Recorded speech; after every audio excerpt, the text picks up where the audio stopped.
आज का प्रश्न है 4 अंकों की ऐसी सबसे बड़ी संख्या ज्ञात कीजिए जो पूर्ण वर्ग संख्या हो। इस तरह का प्रश्न पूछा जाता है और बहुत ही आसान है। चलिए शुरू करते हैं। सबसे पहले आपको क्या करना है, 4 अंकों की सबसे बड़ी संख्या लिख लेना है। तो 4 अंकों की सबसे बड़ी संख्या क्या होगा, 4 ठो 9 होगा। तो आपको इस तरीके से सबसे पहले लिखना है 4 ठो 9, यानी कि ये 4 अंकों की सबसे बड़ी संख्या है। अब आपको क्या करना है, वर्गमूल निकालना है। वर्गमूल आपको भाग विधि से निकालना है इस तरीके से। तो सबसे पहले आपको जोड़ा बनाना है, दाहिने तरफ से 2 का एक जोड़ा बन गया, फिर से एक जोड़ा बन गया। अब यहां पर 99 है तो यहां पर समझिएगा, जैसे यहां पर अगर 8 रखेंगे तो नीचे भी 8 रखेंगे, लेकिन 8 8 64 होगा। अगर 9 रखते हैं 9 ही रखना होगा, यहां पर 9, यहां पर भी 9 रखेंगे। 9 9 81। अगर आप 10 रख देते तो ज्यादा हो जाता। माइनस करते हैं, माइनस कर लीजिए। यहां पर बचेगा 8, इसके बाद यहां पर 1 बचेगा। इसके बाद आपको ये दोनों को उतार लेना है, तो यहां पर रखेंगे 99। ठीक है, इसको जोड़ते हैं, जोड़ लीजिए। 9 9 18 हो गया, 9 9 18 हो गया। अब यहां पर फिर से थोड़ा सा ध्यान दीजिए, जोड़ने पर कितना आया है, 18। अब यहां पर कितना रखेंगे, और यहां पर जो रखेंगे संख्या वही संख्या नीचे भी होगा, और गुना करने पर इसके आसपास, यानी कि इतना पूरा पूरा आना चाहिए। अगर इतना नहीं आ रहा है, जैसे यहां पर है 1899, अगर 1899 नहीं आ रहा है तो आपको सबसे पहले क्या करना है कि इसके जस्ट करीब में जाना है, आगे नहीं बढ़ना है। और एक चीज हमेशा के लिए याद रखिएगा, जब प्रश्न इस तरीके से रहेगा, 4 अंकों की बड़ी संख्या ज्ञात कीजिए जो पूर्ण वर्ग हो, तब आपको क्या करना है, इससे आपको आगे नहीं बढ़ना है, लेकिन छोटी संख्या वाला में आगे बढ़ना होता है। ठीक है, ध्यान दीजिएगा। जब भी आप बड़ी संख्या निकालेंगे, 4 अंकों की हो या 5 अंकों की हो या 6 अंकों की हो, अगर बड़ी संख्या निकालेंगे तो आपको आगे नहीं बढ़ना है। ठीक है, आगे नहीं बढ़ना है, एक स्टेप आपको पीछे ही रहना है। अगर पूरा पूरा आ जाता है तो और अच्छा है। ठीक है, तब यहां पर आप देखिएगा कि 2 रखने से, 3 रखने से, 5 रखने से, क्या रखने से इसके करीब में होगा। अगर आप 7 रखेंगे, 8 रखेंगे तो आप इससे बहुत पीछे रह जाएंगे। पीछे नहीं रहना है, जस्ट एक स्टेप पीछे रहना है। ठीक है, तो आप अगर यहां पर 9 रखेंगे तो ध्यान दीजिए, 9 रख के देखिए, 9 9 81 के 1 हो गया, 9 8 72, 9 9 81 हाथ में 8 था, 9 8 72 और 8 80 हो गया, 80 के 0 हाथ में 8, 9 1 9 9 8 17। माइनस कर लेते हैं, यहां पर कितना आ रहा है, 8, यहां पर 9 और यहां पर 1 आ रहा है। ठीक है, इतना आ गया। अब यहां पर ध्यान दीजिए, 4 अंकों की बड़ी संख्या जो पूर्ण वर्ग हो वो कौन सा होगा। तो यहां पर ध्यान दीजिएगा, जैसे आप वर्गमूल जब लिखते हैं तो यहां से, इसमें से आप नीचे वाला ले लीजिए 9, फिर यहां से नीचे वाला ले लीजिए 9, इसी का वर्ग जो होगा वही 4 अंकों की सबसे बड़ी संख्या होगा जो कि पूर्ण वर्ग हो। और एक चीज ध्यान दीजिएगा, जो 4 अंकों की सबसे बड़ी संख्या जो पूर्ण वर्ग होगा वो 9999 से कम ही होगा, ज्यादा नहीं होगा। अगर ज्यादा होगा तो 4 अंक का होगा ही नहीं, वो बड़ा हो जाएगा, 5 अंक का हो जाएगा। जैसे आप 9999 में अगर आप 1 जोड़ देते हैं तो 5 अंकों की संख्या बन जाएगा। तो जो भी आंसर आएगा 9999 से आसपास में, यानी कि छोटा ही होगा। ठीक है, तब यहां पर देखिए 99 का वर्ग कैसे ज्ञात करेंगे, आप अपने माइंड में भी कैलकुलेट कर सकते हैं। ये किसके करीब में, 100 के करीब में है। 100 के करीब में है तो कितना कम है, 100 से 1 कम है, तो 1 माइनस कर दीजिए, कितना हो जाएगा, 98। 98 को 10 से गुना कर दीजिए तो 1 0 हो जाएगा। और 1 कम है ना, तो 1 का स्क्वायर 1 यहां पर रख दीजिए। इस तरीके से मैं पहले बताया था।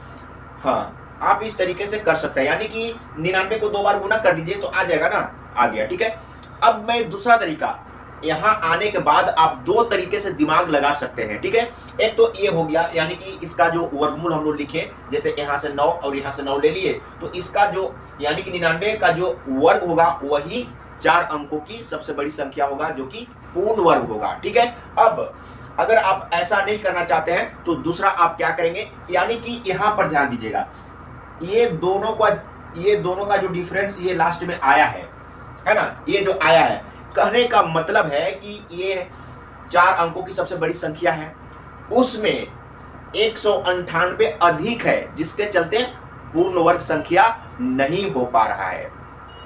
ये 9999, उसमें 198 ज्यादा है, जिसके चलते पूर्ण वर्ग संख्या ये नहीं है। तो उसमें अगर आप इसको घटा देंगे तो क्या हो जाएगा, पूर्ण वर्ग संख्या बन जाएगा। तो घटा दीजिए।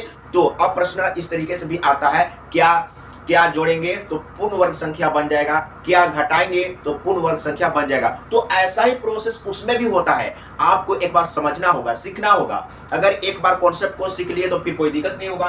तब यहां पर देखिए आंसर जो होगा वो क्या होगा, 9999 में आप घटा दीजिए कितना, 198।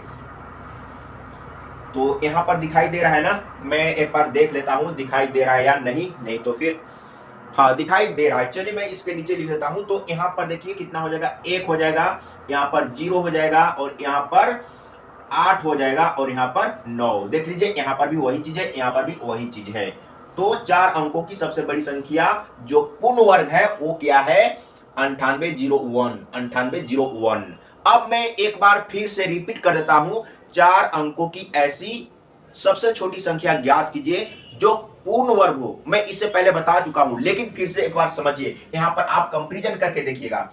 तो सबसे पहले आपको क्या करना है, 4 अंकों की सबसे छोटी संख्या लिख लेना है। ठीक है, मैंने लिख लिया। इसको भी आपको वर्गमूल निकालना है भाग विधि से।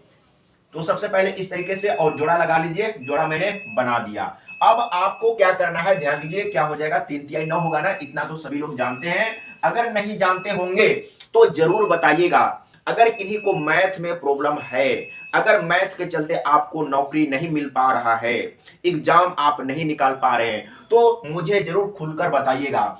तो यहां पर 3 तिहाई 9 हो गया, यहां पर 9 लिखेंगे, माइनस करते हैं 1 आ गया, इसको जोड़ते हैं यहां पर 6। ठीक है, तो अब क्या करेंगे, ये 2 जीरो लास्ट में जो है उसको उतार लीजिए। अब यहां पर क्या रखेंगे, देखिए यहां पर अगर आप 2 रख देंगे तो 2 गुने 62, 100 से ज्यादा आ जाएगा। ठीक है, तो आपको 100 से, अब यहां पर देखिए, यहां पर आपको एक स्टेप आगे बढ़ना है, ध्यान दीजिएगा। अब यहां पर 2 तरीका मैं आप लोगों को समझा रहा हूं। आपको क्या करना है, अगर आप एक स्टेप आगे नहीं बढ़ते हैं, 100 से जस्ट एक स्टेप पीछे रहते हैं, तो आपको यहां पर 1 और यहां पर 1 रखना होगा। तो 1 गुने 61, यहां पर 61 ही होगा, है ना। तो अब आप यहां पर ध्यान दीजिएगा, 4 अंकों की सबसे छोटी संख्या जो पूर्ण वर्ग संख्या हो वो क्या होगा। तो वर्गमूल में किसको किसको लिखते हैं, यहां से नीचे वाला 3 आप ले लीजिए, यहां से नीचे वाला 1 ले लीजिए, 31 हुआ ना। अब इसमें आप 1 बढ़ा के, यानी कि 1 जोड़ के, क्योंकि मैंने बोला कि एक स्टेप आगे बढ़ना होता है, उसी लिए, है ना, इसी के लिए मैं यहां पर 1 जोड़ रहा हूं। तो 31 प्लस 1 यानी कि कितना हो जाएगा, 32। इसका वर्ग जो होगा वही 4 अंकों की सबसे छोटी संख्या होगा जो पूर्ण वर्ग संख्या होगा। तो कितना होता है, मुझे तो याद भी है, 10 24। ठीक है, तो ये आपका राइट आंसर है। अब दूसरा तरीका, अगर यहां पर जैसे डिफरेंस करके, ये दोनों का डिफरेंस था, इसको माइनस कर दिए तो डायरेक्ट मिल गया ना, लेकिन सबसे छोटी संख्या वाला में आपको जस्ट उल्टा करना होगा, एक स्टेप आपको आगे बढ़ना होगा। तो एक स्टेप में आगे बढ़ जाता हूं, यहां पर समझिएगा। अच्छा, यहां पर एक स्टेप आगे क्यों बढ़ रहे हैं, यहां भी आपको समझना है। अगर आप इसमें अगर पीछे ही रह जाते हैं तो फिर क्या होगा, अगर पीछे रह जाते हैं तो 4 अंकों की संख्या नहीं मिल पाएगा, इसीलिए आपको एक स्टेप आगे बढ़ना है। तो यहां पर ध्यान दीजिएगा, अगर आप यहां पर एक स्टेप, जैसे आप यहां पर 1 रखा तो 100 के जस्ट पीछे आपने रहा, और एक स्टेप आगे बढ़ेंगे तो जस्ट 100 से आप आगे बढ़ेंगे। तो यहां पर 2, यहां पर 2 रख दिए, तो 2 दूना 4 हो गया, और 2 छक 12, यहां पर कितना। अब ये दोनों का जो डिफरेंस है, ये दोनों का डिफरेंस मैं यहां पर लिख लेता हूं, माइनस करेंगे, यानी कि ये ऊपर होना चाहिए था, लेकिन लिखेंगे तो ऐसा ही, लेकिन आपको घटाना होगा, यानी कि ये ऊपर में, ये नीचे में, तो कितना हो जाएगा, 24 बचेगा ना, 24। यानी कि अब आप यहां पर ध्यान दीजिएगा, अब आपको यहां पर ये ध्यान देना है, यानी कि इसमें 24 आपको जोड़ना है, इसमें आपको 24 जोड़ना होगा, लेकिन इसमें हम लोग घटाए थे। क्यों घटाए थे? इसमें अगर हम लोग एक भी जोड़ देंगे तो ये 4 अंकों की जो संख्या है ना वो 5 अंकों का हो जाएगा। आप सोचिए, इसीलिए यहां पर हम लोग 198 को घटाए थे। ये आपको सोचना होगा। बड़ी संख्या वाला में क्या किए थे हम लोग? घटाए थे। अगर इसमें हम जोड़ देंगे, एक भी जोड़ेंगे तो 9999 क्या हो जाएगा? 5 अंकों की संख्या बन जाएगा, ठीक ना। लेकिन अब यहां पर आपको क्या करना है, जैसे 4 अंकों की ये सबसे छोटी संख्या है ना, 4 अंकों की सबसे छोटी संख्या, अगर आप इसमें एक भी घटाएंगे, अगर एक भी घटा देते हैं तो वो 3 अंकों की संख्या बन जाएगा। इसीलिए आपको यहां पर घटाना नहीं है, क्योंकि 4 अंकों की सबसे छोटी संख्या से स्टार्ट होकर कहां तक जाएगा, यानी कि 9999 तक जाएगा। उसी बीच में कोई ना कोई एक पूर्ण वर्ग संख्या होगा जो सबसे छोटी होगा, है ना। तब आपको क्या करना है, इसको इसमें जोड़ना होगा, यानी कि 1000 में आपको 24 को जोड़ना होगा। एक बार आपको प्रैक्टिस करना होगा, सीखना होगा, तो कितना हो जाएगा? 10 24, ठीक है। तो ये 4 अंकों की सबसे छोटी संख्या है जो पूर्ण वर्ग संख्या है। तो आप हमेशा ध्यान रखिएगा, अगर बड़ी संख्या वाला की बात है तो उसमें आपको जस्ट एक स्टेप पीछे रहना है, और जो ये दोनों का डिफरेंस हो रहा है उसको आपको घटाना होगा। और इसमें एक स्टेप आपको आगे बढ़ना है, एक स्टेप आगे बढ़ना है, और जो ये दोनों का डिफरेंस आएगा उसको जोड़ देना है। यहां पर 2 चीज ध्यान दीजिएगा। जैसे मैंने यहां पर एक स्टेप पीछे था तो यहां पर एक था ना, तो यहां से 3 और यहां से 1 लिए थे, 31 और 1 जोड़ दिए, ठीक है। तो 32 32 का स्क्वायर, या आप एक स्टेप डायरेक्ट बढ़ ही जाते हैं, आप डायरेक्ट बढ़ जाते हैं, एक स्टेप डायरेक्ट बढ़ गए तो यहां से 3 यहां से 2 ले लीजिए, तो कितना हो जाएगा? 32, यानी कि 32 का स्क्वायर जो होगा, 32 का स्क्वायर जो होगा वही 4 अंकों की सबसे छोटी संख्या जो पूर्ण वर्ग संख्या होगा। बिल्कुल क्लियर हो चुका होगा। अगर किन्हीं को थोड़ा भी डाउट हो तो जरूर बताइएगा।